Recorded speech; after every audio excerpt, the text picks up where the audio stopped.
This story is called Owl Moon. It was late one winter night when Pa and I went owling, way past my bedtime. There was no wind, and the moon was so bright that the whole sky seemed to shine. Far away, a train whistle called, long and low, woo. A farm dog answered the train. Ow, ow, ow. Woo.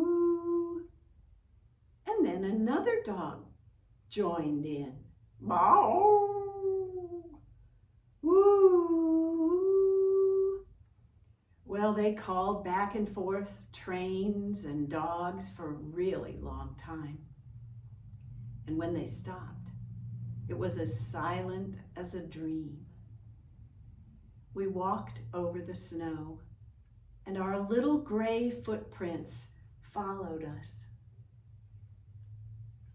Our shadows stretched out in front. Pa's was big and long. Mine was little and round and bounced along in front of me like a little gray ball. Sometimes I had to run to catch up, but I never called out. When you go owling, you have to be quiet. We crunched over the snow. Pa had pulled my cap down over my ears, but I was so cold that my cheeks felt hot and cold at the same time. And it was like someone had their icy hand palm down in the middle of my back. But I never complained.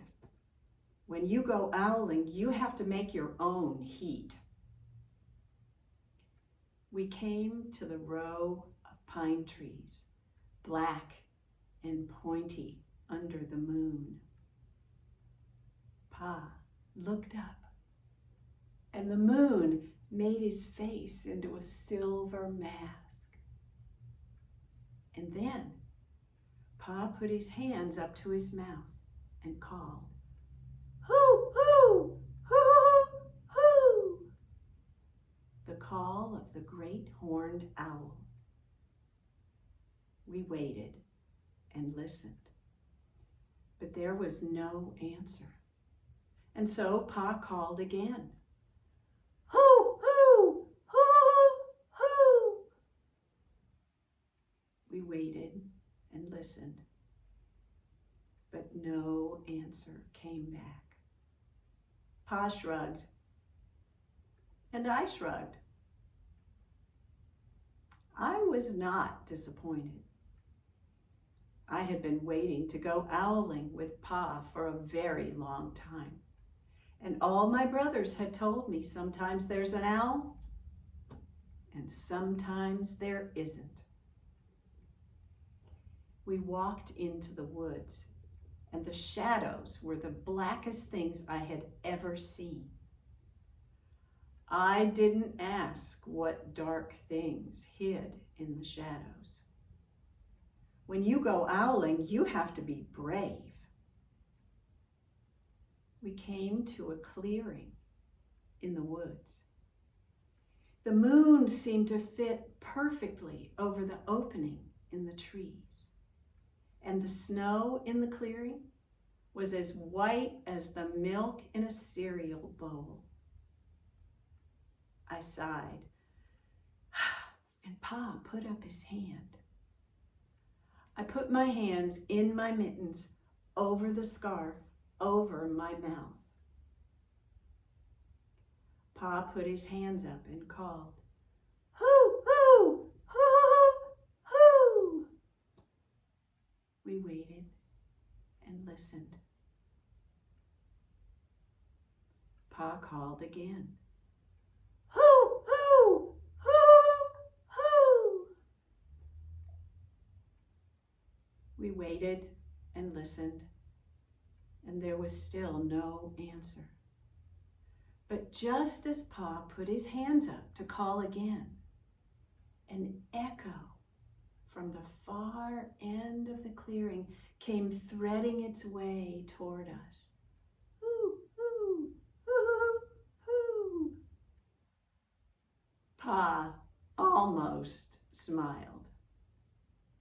I took my hands in my mittens, off the scarf, off my mouth, and I almost smiled too. Pa called back, hoo, hoo, hoo, hoo. And now the call was louder. It came from nearer to us. Hoo, hoo, hoo, hoo. Pa called back, hoo, hoo, hoo, hoo. They called back and forth, just like they were having a conversation, talking about the moon or supper or the cold. Hoo, hoo, hoo, hoo. Hoo, hoo, hoo, hoo.